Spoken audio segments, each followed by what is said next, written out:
Te cuento que la Universidad Autónoma de Santo Domingo, fundada en 1538, se considera heredera de la Universidad de Santo Tomás de Aquino, que fue creada mediante la bula papal In Apostolatus Culmine el 28 de octubre de 1538.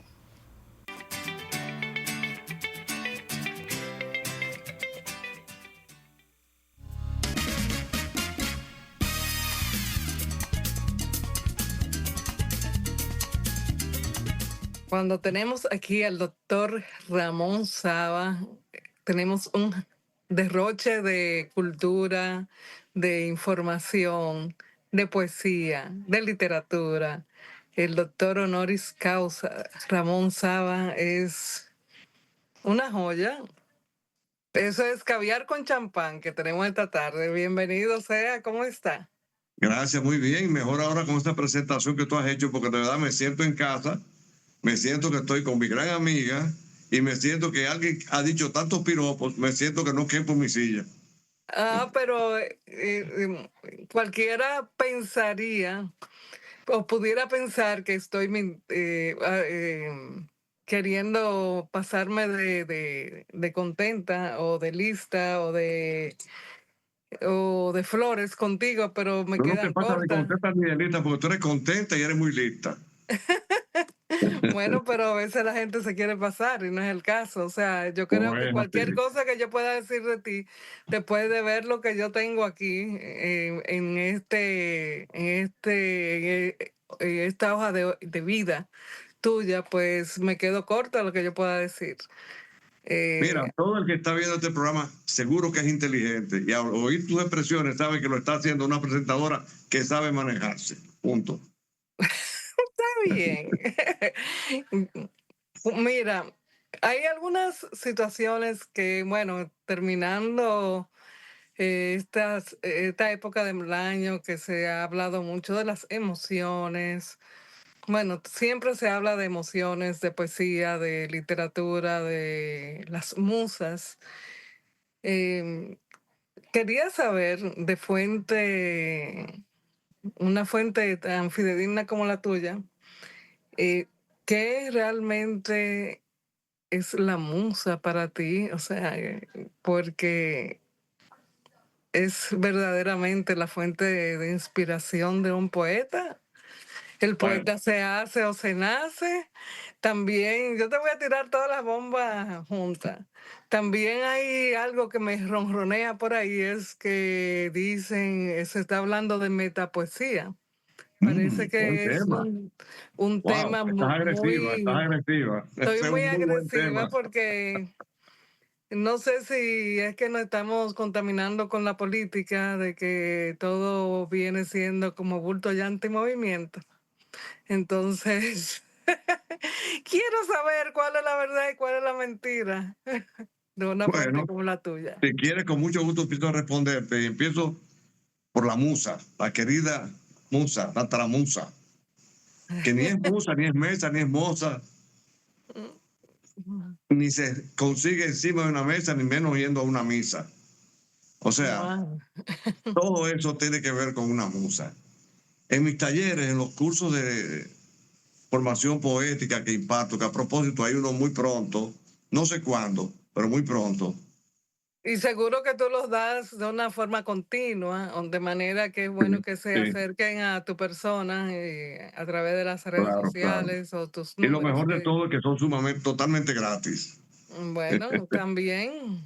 Bueno, pues entrando en el tema, Ana Mirta, te puedo decir que una de las cosas que primero yo abordo con mis discípulos, mis amigos, mis contertulios, es que un poeta jamás debe decir, y espero no molestar a mis colegas, a muchos de ellos que sí piensan y creen en esto, ¿no? Pero yo no creo que debe trabajarse pensando en musas. Cuando se habla de musa, se habla de un motivo, de una inspiración, de una razón para hacer algo. Y el que es zapatero, lo único que necesita es recibir un zapato, tener clavos disponibles, un martillito disponible, una base, para empezar a martillar y a reparar el zapato. Porque la poesía, más bien el poeta, es un oficiante. es un profesional. La poesía es un oficio. Cuando se hace cotidianamente, cuando se hace como medius vivendum, es un oficio. Debe tomarse como tal. Si necesita una inspiración para hacerlo, el día que no la tiene ya no es poeta. No. El poeta se sienta, coge un lápiz y empieza a escribir. Sin importar lo que va a hacer, empieza a tirar rayitas, a escribir palabras. Y de ahí van haciendo un poema. Y no pensó en Juana, ni pensó en Pedro, ni pensó en la Catedral Privada de América, ni pensó en la Guerra de Abril, ni nada que se le parezca. Si empezó a tirar rayas y lo que le llegó es eso, y si en un momento, si por encargo inclusive le piden escribir algo, ahí ni siquiera hay musa. Ahí hay una petición, ahí hay un encargo, ahí esto es lo que yo quiero que tú escribas, no lo que él decidió escribir. Cuando él decide escribir, él empieza a rayar y le sale de lo que sea. Ahora, si tú como poeta, Ana Mirta, quieres escribir sobre Pedro Picapiedra, tú te sientas a escribir sobre Pedro Picapiedra y dentro de media hora está escribiendo sobre Juana Santitopa. Y ni es Juana Santitopa la musa, ni es Pedro Picapiedra tampoco. Son simplemente temas que tú eliges en un determinado momento. Diferente, por ejemplo, como pasó en una ocasión con nuestro querido Nestalí Reyes Vaso Alto, Pablo Neruda, quien a final de cuentas murió llamándose Pablo Neruda. O sea, ese seudónimo que usó toda su vida, consiguió, según me dijo el embajador de Chile hace poco, y de Chile vamos a hablar ahorita mucho, cuando hablemos de esta poesía, como tú me dijiste. Ese embajador me contó que Pablo Neruda consiguió que el presidente de ocasión, en ese momento en Chile, que murió prácticamente peleando un 11 de septiembre, igual que en otros sitios, que pasó algo parecido en esa fecha, también trágico, logró, estando él vivo y estando el otro vivo, lógicamente, conciliar para que Pablo Neruda fuera el nombre oficial de Nestalí Reyes Vaso Alto. Ya dejó de ser un seudónimo para hacer su nombre. Pues vino al caso el nombre de Neruda, no por el caso que te mencioné, aunque era simplemente para cultura general. Para ilustrar. El hecho de que él tuvo a alguien muy especial en su vida, una mujer muy especial, a quien le dedicó mucho trabajo, inclusive creo que hasta un libro dedicado a ella. Pero eso fue una ocasión, no fue una inspiración. Ese ser humano estaba con él compartiendo su vida y él quiso describir muchas de las cosas que sentía. Muchas de ellas quizás fueron ciertas, otras quizás fueron inventadas producto de su imaginación literaria. No sé, pero eso no ocurre muy a menudo. Y si un poeta toma el tiempo para solamente escribir basado en alguien especial o en algo especial, llámese musa o inspiración, lamentablemente debía quitarse el título de poeta. El poeta no se inspira, el poeta trabaja, el poeta realiza su oficio, se sienta, y como tú misma decías ahorita, es que él no nació poeta, él se hizo con las circunstancias, con el medio ambiente, empezó a formarse, pero este es un tema muy largo. Lo importante es que yo no creo en musa, no le recomiendo a nadie que base su creatividad en musa, en inspiración, sino en ejercicio, en praxis, dedicarse a escribir, dedicarse a producir, de lo que sea, de lo que en ese momento, excúsame la expresión, le venga en gana, de lo que él quiera. Bueno, es que es como que la poesía, o sea, lo que yo puedo colegir de lo que tú me estás diciendo es que la vida misma sería la inspiración. Claro. O sea, todo lo que está viviendo, la vivencia diaria, o sea, todo es Su imaginación. Su imaginación y creatividad. Puro, puro. Y lógicamente a eso agrégale técnicas, agrégale conocimiento del idioma, agrégale estilos, y él va formando su propia voz en base a lo que su dictamen interior le va diciendo, ejecuta. No es magia, es praxis. Simplemente praxis. ¿Qué hace un buen poeta? Tener mucha inspiración. Hace un buen poeta tras hacer trabajo de poesía, dedicarse a escribir. Sobre todo las 5 primeras lecciones, ejecutarlas. para escribir bien. Leer, leer, leer, leer, seguir leyendo y en algún momento dedicarse a escribir algo. Definitivamente, la lectura y el forjar nuevas palabras, integrándolas a su vocabulario y Claro. utilizando, ¿verdad? Es el alimento del escritor. Es la palabra, es la materia prima de su oficio. Como la del pintor es el color. Como la del músico es el sonido. O sea, cada cosa tiene su materia prima. La nuestra no es la inspiración, es el manejo de la palabra. La del pintor no es inspirarse a ver una mariposa que voló, es dar brocha y darle sentido a eso que está haciendo, a un lienzo. El músico, sentarse a tocar e ir creando cosas ahí por el estilo. No es buscar a Elisa y escribir para Elisa, Beethoven. No, no, no. Es no pensar en Elisa, es pensar en sonidos. Eso es música, eso es pintura, eso es poesía. Pero yendo a otro tema tuyo, que Ese me es tocaste. un punto de vista interesante, que bueno que lo toqué contigo porque lo he ido manejando de distintos puntos de vista y creo Qué bueno. que tiene sentido. It Gracias. makes sense, como dicen los en inglés. Tiene sentido. Cuéntame un poco de la metapoesía. La ¿Cómo no? famosa ¿Cómo no? metapoesía que yo ¿Cómo veo no? mucha gente que diciendo que es metapoeta. Sí, No sé si y es por el déjame decirte metaverso de que que es está de probable que moda. lo sean, pero es probable que muchos de ellos no saben ni siquiera que lo son. O sea, Ajá. ¿qué es la metapoesía? Si lo buscamos literalmente, si nos auxiliamos de un hermoso y cariñoso diccionario, o Google inclusive, que no lo define de otra forma, descubrimos que meta lo que significa es sobre tal cosa, tratado sobre tal cosa. ¿Y qué significa metapoesía entonces? Hablar sobre qué? Sobre poesía. Sobre poesía. Entonces, metapoesía no es más que escribir sobre ella misma. Se hace metapoesía cuando tú escribes sobre la poesía. Tú no estás escribiendo, de nuevo te menciono a Pedro Picapiedra o a Juana Santitopa. No, tú estás diciendo lo que tú sientes cuando tú escribes poesía. Eso es metapoesía, según traducen estos espacios que te dan tanta información como Google y el diccionario. Sin embargo, déjame aclararte algo. El término metapoesía no es nuevo, no es nuevo. Quien más lo utilizó fue un chileno, que ahorita hablamos de Chile, llamado Vicente Huidobro, que fue un excelente, brillante poeta, uno de los mejores poetas para mi humilde gusto, que me ha dado la satisfacción de leer. Él creó un movimiento llamado creacionismo, y en el creacionismo se hablaba mucho de la poesía. No solo se escribía poesía, se le escribía a la poesía. Y ese estilo escritural es lo que tiende a llamarse metapoesía. En estos tiempos, como tú dices, hay grupos, inclusive hay dos queridos amigos, psicólogos, que viven, no en Providence, viven pero en otro lugar en Estados Unidos, Ajá. que organizaron un movimiento llamado metapoesía. Y yo no dudo que lo sean. Yo no puedo hablarte mucho de si son metapoetas o no. Yo confío mucho en lo que escriben o lo que puedan decir porque los quiero mucho. Son dos personas muy trabajadoras. Hablo de Jorge Piña y su esposa Karina Rieke, que son dos buenos amigos.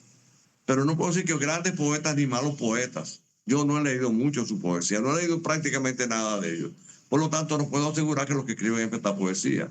Pero sí me quiero creer que con la inteligencia que tienen, con la cultura que han desarrollado y con el conocimiento que tienen de lo que es metapoesía, es casi seguro que lo están haciendo, que están escribiendo de la poesía.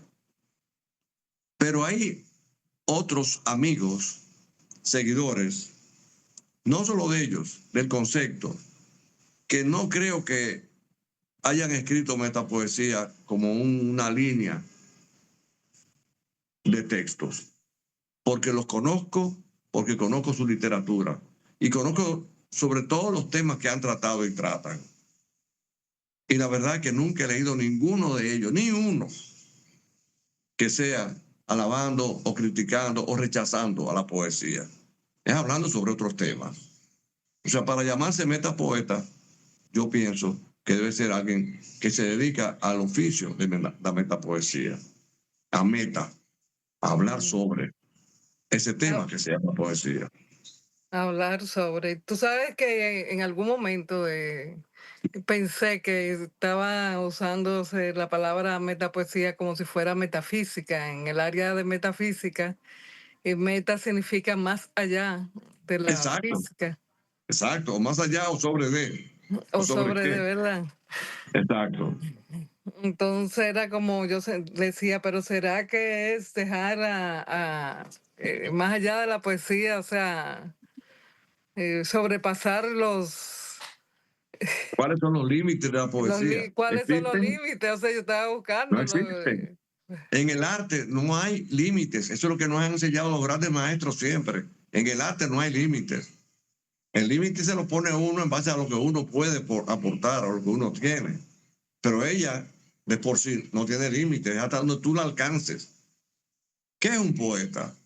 Una vez me hicieron una entrevista y me lo preguntaron. La respuesta mía fue: un poeta es un cazador de palabras. Punto. Es alguien que anda detrás de la palabra atrapándola. ¿Y hasta dónde llega? Hasta donde su red alcance. Tan sencillo como eso. Si su red es pequeñita, hasta ahí llega la poesía. Si su red es amplia, tendremos una gran obra. Eso va a depender de su preparación personal, de su lectura constante, de su actualización. Si es todo, hay mucho más que decir de la poesía. Es un Bueno, movimiento que se está gestando, está funcionando, pero no sé hasta qué punto están conscientes mucha gente de lo que realmente es metapoesía. Y el ejemplo que pusiste de metafísica es excelente. ya te quería preguntar, o que más bien que me conversáramos un poquito de cuándo se inspira. Bueno, es que la inspiración es la vida misma, pero ¿hay algún momento del día que tú tiendes a escribir más o es en cualquier momento como Hay un tú momento prefieres? especial para yo escribir. Creo que le pasa a todos los poetas también. Creo que en eso coincidimos todos, cuando estamos despiertos. Oh, No hay, ese es el único momento especial para mí, es el perfecto y siempre está ahí. Para mí, estar despierto es suficiente para querer escribir o escribir. Y creo que a todos los poetas les pasa lo mismo. Por ejemplo, te voy a mencionar a alguien. Tú te imaginas, por ejemplo, Mateo Morrison. Mateo Morrison tiene como 40 libros publicados. ¿Tú crees que si él tuviera que buscar un momento, hubiera tenido la oportunidad de publicar 40 libros? Ese hombre vive escribiendo. Ese hombre come con un lapicero en la mano, seguro. Seguro. Pasa lo mismo con un Tony Raful, con un Jochi Mármol, con Marta Rivera Garrido, con Camila Michel. Son gente que viven escribiendo, que no tienen tiempo para decir que es en la madrugada, que es en la noche, cuando estoy sentado en el trono. No. Que a propósito, eso dijo una vez Neruda, me dijeron por ahí, no estoy seguro, que Neruda dice que su mejor sitio para escribir era ahí en este sitio. No sé. bueno, se parecería a mucha gente que se encierra en los baños a escribir con los celulares. Tendría muy mal olor esos poemas, pero no importa.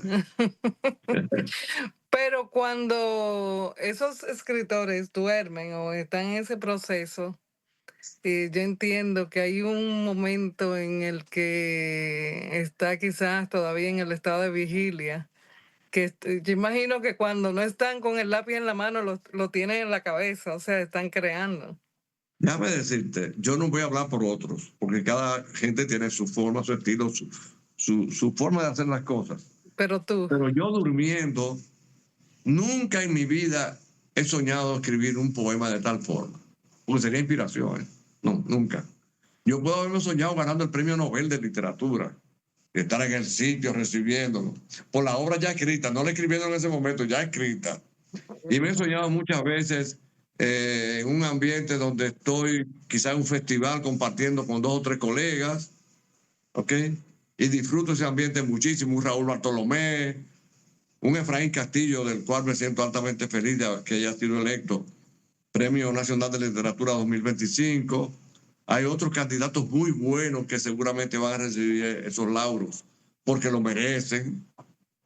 Y me he soñado muchas veces compartiendo con ellos, pero me he soñado eso como si fuera un déjà vu, porque lo he vivido antes, porque hemos estado juntos en muchos festivales, hemos estado juntos en muchas actividades, la hemos disfrutado juntos.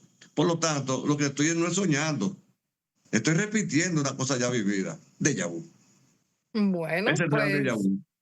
Ramón Saba ha estado con nosotros despejando y descorriendo el velo de mi propia ignorancia, así que muchas gracias por todo lo que aportaste a los oyentes y televidentes de Hora de Té y de YouTube y de todo el mundo que ve a través de de todas las plataformas donde nos vemos.